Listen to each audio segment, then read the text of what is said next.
Uh, I don't know if anybody was wowed by what we have learned uh, just yesterday. So if you weren't, I'm going to try to wow you.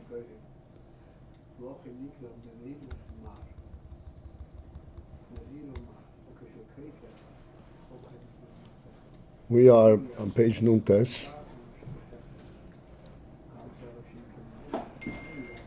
Where is it? Several lines from the top. The line begins Mishum.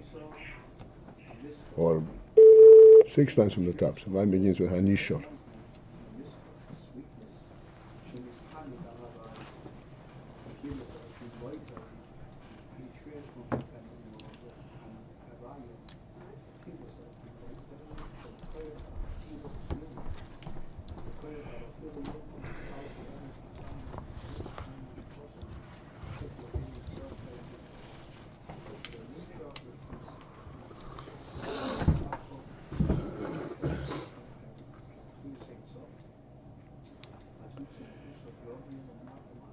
We're speaking about the tzimtzum still, and we are involved in kind of deciphering what occurs during the tzimtzum process.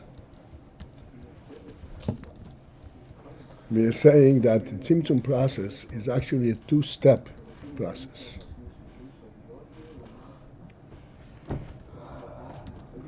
What is the primary principle of tzimtzum in the first place?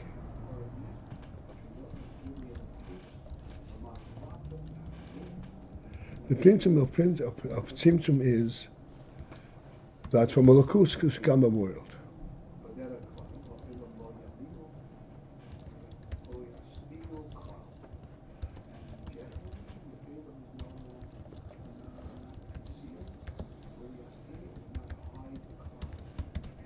We're not talking in terms that the lakus should be able to create the world in terms of its ability, but in terms that there should be a worldly orientation, because the lakus is bligvul.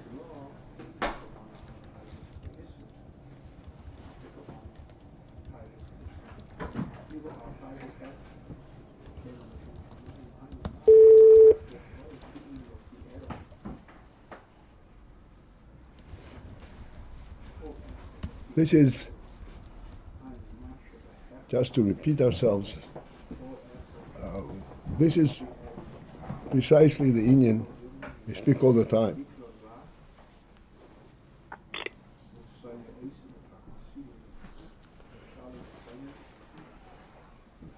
The way the world perceives koiches, and the way Chassidus and Torah perceives koiches, seichel and midas and so forth.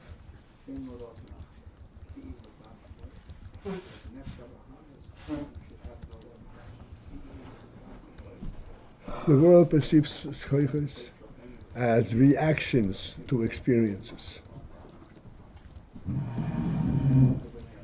Ultimately, no different than the training of a dog.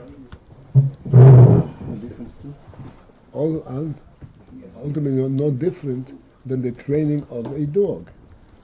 You can train a dog that the dog should not go this way or that way, because when he goes there, he gets over his head, and eventually he learns that he should not go there.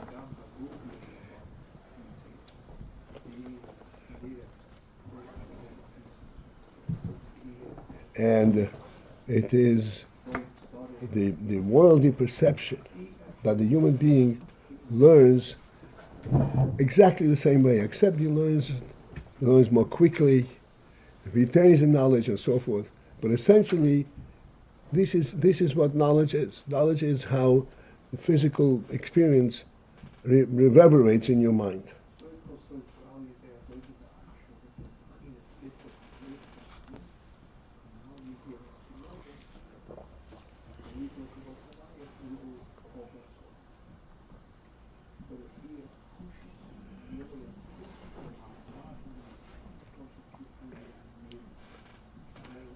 But then comes the Torah and Chassidus, exposes that this is not at all the case.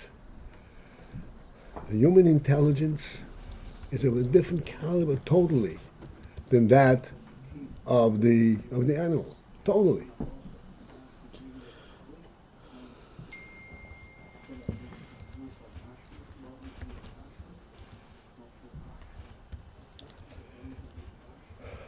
Human intelligence is a neshama level intelligence, purely neshama. It is not the result of experience in the world. The experience in the world definitely is significant.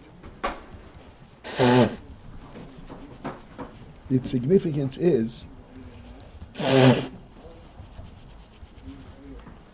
in trying to identify how neshama can function in the world. But essentially he's looking for a neshama function, but within a worldly context. And thus, this is where the idea of eating with the spoon comes in, as we spoke many, many times. Eating with a spoon is not just a convenience. Eating with a spoon is eating while retaining human dignity, neshama dignity, while remaining above the physical phenomena, experience.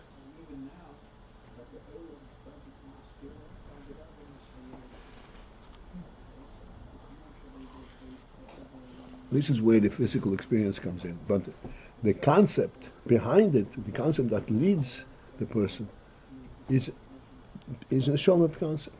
And this is what seichel is. The real seichel is a seichel that reflects how the neshama thinks.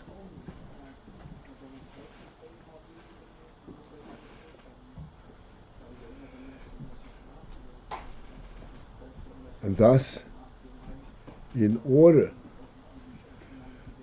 to correlate, in order to come to a point where the human being can relate to the world, the neshama can relate to the world, there has to be a tzimtzum. A tzimtzum means that you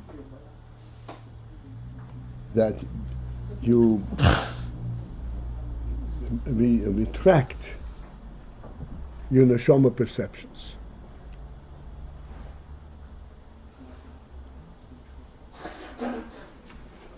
If a person would insist that I cannot have anything to do with the world, I'm neshama, then he would never learn how to perform in the world.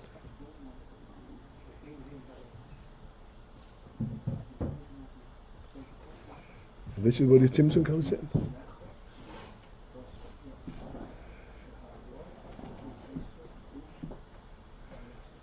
The tzimtzum enables a person to, by the process of retracting his neshama perception and exposing himself to world perception, and then applying his neshama idea to the world. And then he begins to function in the world as a human being.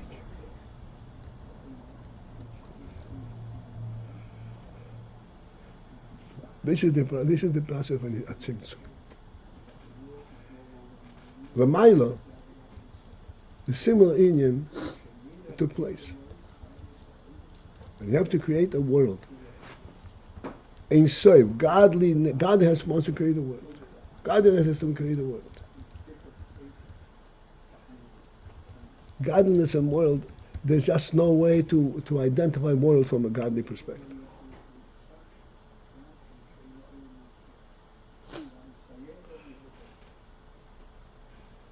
As we demonstrated in the following situation, very, very simple. It sounds fantastic, but bear with me, you'll see that this is the reality. From the perspective of the neshama, of the human being, if I have a cup in my hand, and I feel that the neshama says, I'm neshama, I'm not goof. And this cup doesn't belong in my hand right now. I want to put it down, so I just put it down.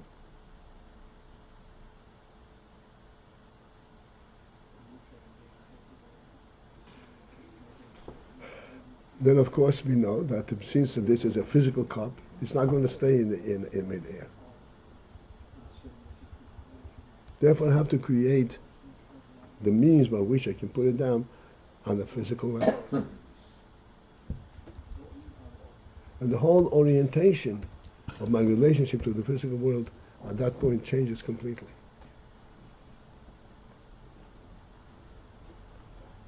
Conceptually, I stand aloof. But practically, I have to respect the world in every aspect. I can't cross the street when I want to. I have to watch if it's clear.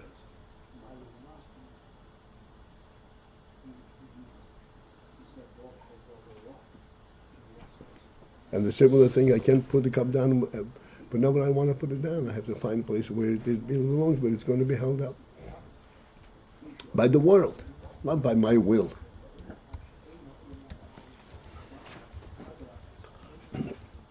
The world, as such, does not provide for any of these services. In order to reveal, in order to make the world a servant of the human being, you have to build it. You have to change. You have to form the world in such a way that it becomes that it accommodates a human being. You build a house. You build a table. You build a chair. You build a cup. All this is to accommodate the human spirit.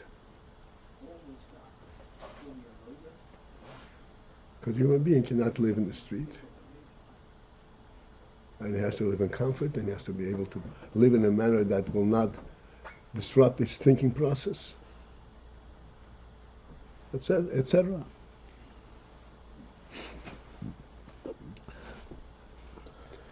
The creation of the world, I said there was a similar Elokus, God and Godliness, and Ayin Sof, and world. Ayin Sof is infinite. Of course, you can do anything you want. Of course, you can, but then it will remain Ayin Sof. It's not a world.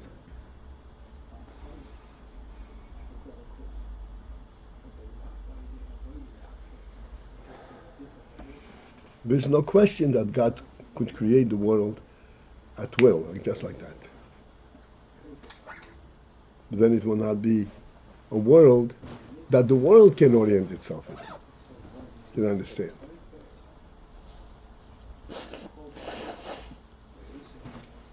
To demonstrate this at our level,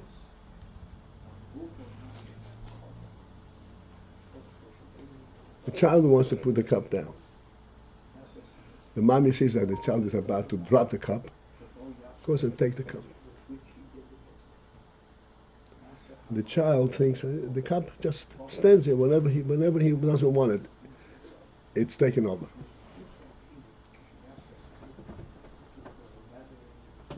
That will not orient him in the world.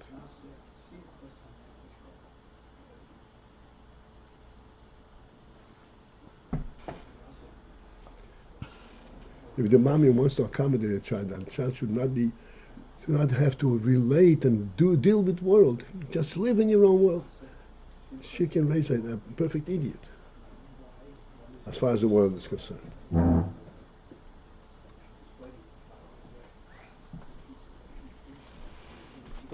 Although it's reflective of a true human spirit. But the human spirit and worldly activity don't go together. You have to correlate it in a proper way. Then it's wonderful. But if it's not correlated, then it's a disaster.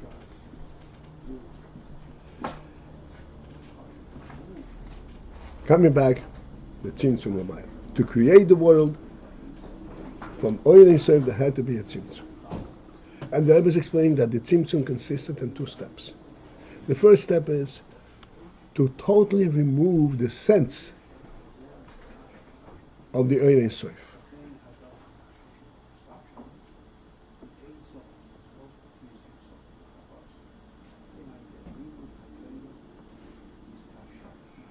If we should use our mashal here to correlate what we're saying, to let the child know clearly, when you put the cup down, you are responsible for putting it up. Mommy is not there to take it off for you.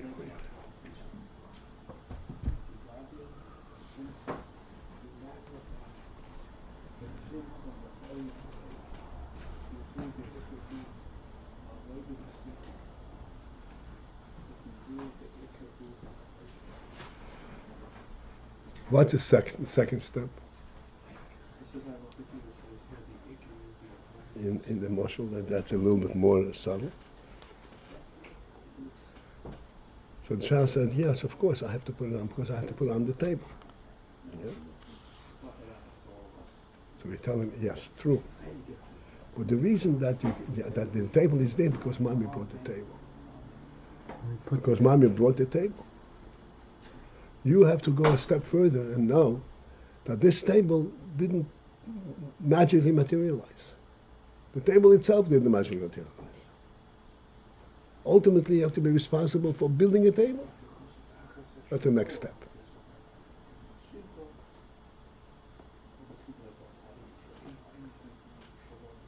The first step is you need a table. I need something to support it. It's not going to be whatever you want it. And the second thing that you have to provide for that support.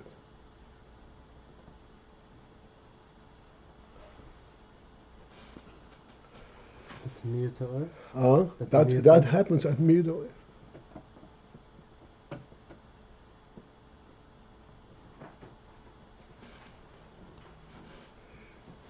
Okay, so let's learn the way things are l'mayla.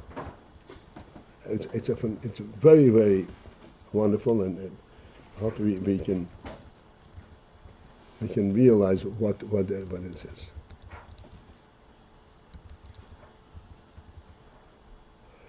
We're saying that even after the first tzimtzum, there remains a trace of the original Oil Sof. In our mashal, this is the fact that in this house there are tables and chairs.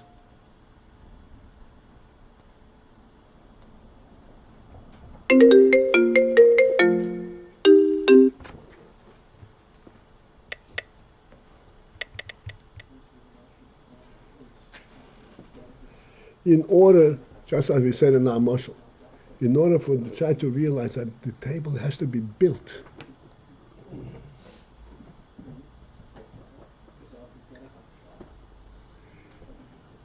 you have to reduce the trace of that Oil Sof. Yeah, this is a home, but forget about it. This home was built with Oil Sof. When mommy was taking care. Now you're on your own.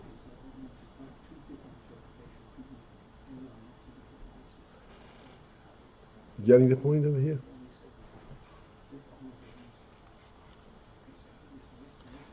Is that to say that after the second tzimtzum there is no rishimu remaining? After the second tzimtzum, that's right, there's no rishimu remaining. Then everything is built on the world level.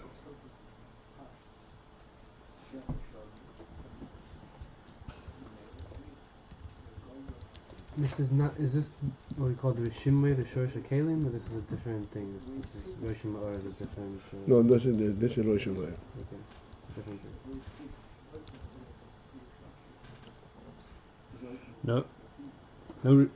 There's no Rishimu that remains, yet we do not say the world is disconnected from its maker. Or Or we kind of are saying that right here.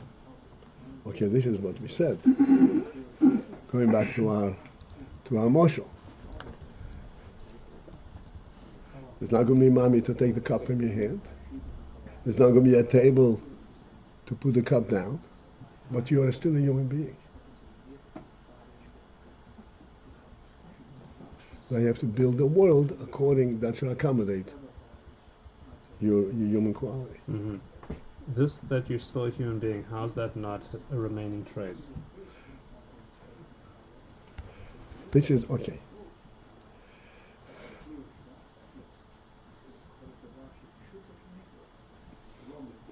This cannot ultimately. This is what we're learning now. There's the Ayin Seif per se. That's straight up the Chochmah. That's never lost.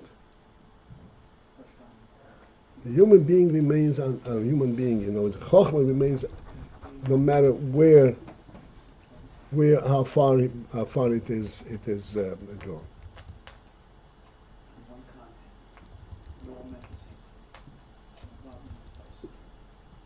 So, as if to say, this two levels of tzimtzum that we're talking about is impacting a worldly context, yet the finashama, or the human being, remains. Exactly right. Remains this regime of this. The ruchnis of the human being remains, but in Gashmis he's not there. And now you have to build the Gashmis to accommodate the ruchnis.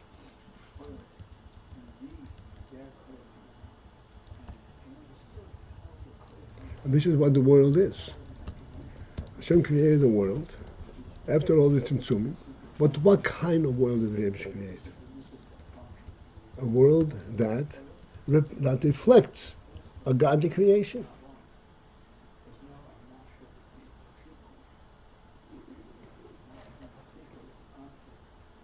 As we said, a day and a night, light and dark, these are all principles on a godly level. But it is within the worldly limit.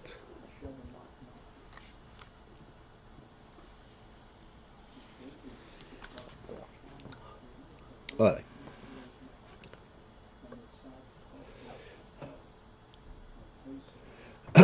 So let's go inside. Okay, I'm changing my address here. I'm going down to the end of the line, to the end of the fifth line from the top, Nuntes. V'yesh leima. V'yesh leima. Yesh leima means it lends itself to be explained. She'horoishem hanishar, that the roishem that remains, zehu bechinas oirein soif. This is the bechinas of oirein soif, she'shoyre b'chochma. Oirein soif, that shoyre b'chochma. That dwells in chochma. Now chochma is a koyach. Chochma is a presence, is a worldly presence.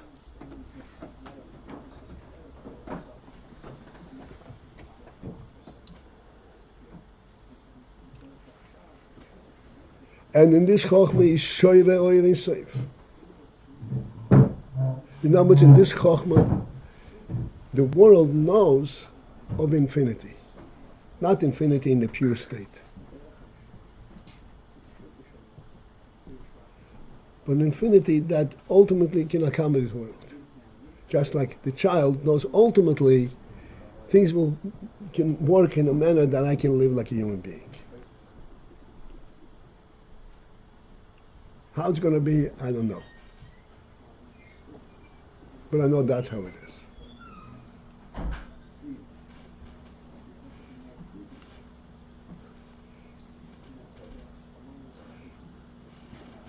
And this is Oirein Soif, as it's shown by Chochma. Chochma does not question, how come, where does this all come from? There's Oirein Soif. And it's shown by Chochma. It's shown by Chochma in a manner that Chochma perceived that this is my reality. Because the Oirein Soif is shoyre dwells and relates to the Chochmah.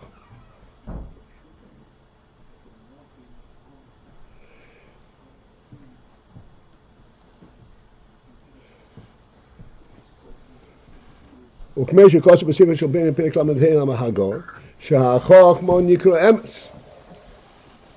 That Chochmah is called emes. Again, emes means fundamental truth, not a truth that is brought in, that justifies something else, but something that is true in it in itself. Mishum sheboy shoira oira soif. Why is Chochmah called emes? Because in Chochmah is shoira dwells oira soif. Oir Ein Sof is emes. So the Rebbe explains that the Tanya says they show the Oir Ein Sof. So the Rebbe explains, no, but that before this show the Oir Ein Sof means bechinas horoishim the Oir Ein Sof habli gvul. It is not Oir Ein Sof per se. Then Oir Ein Sof cannot be dwelling in a chochmah, in a koyach, in a worldly container. But the roishim of Ayin Sof, that can dwell in Chochmah.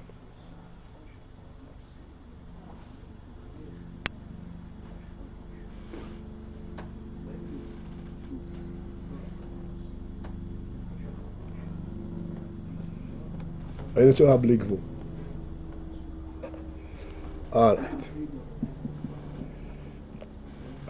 I believe that we did justice of these couple of lines.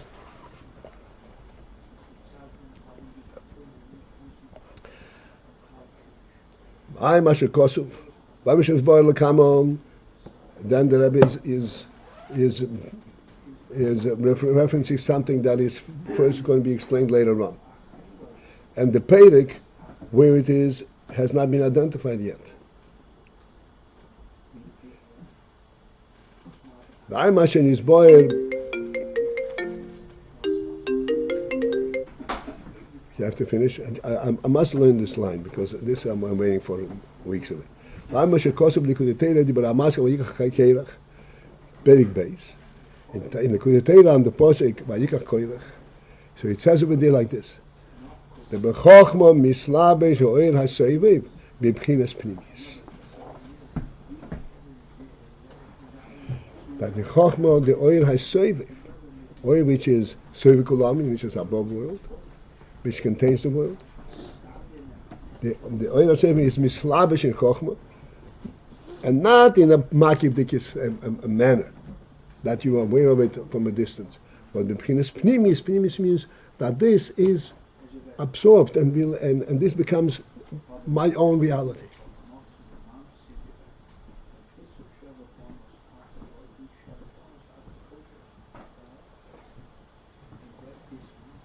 This is it for this morning.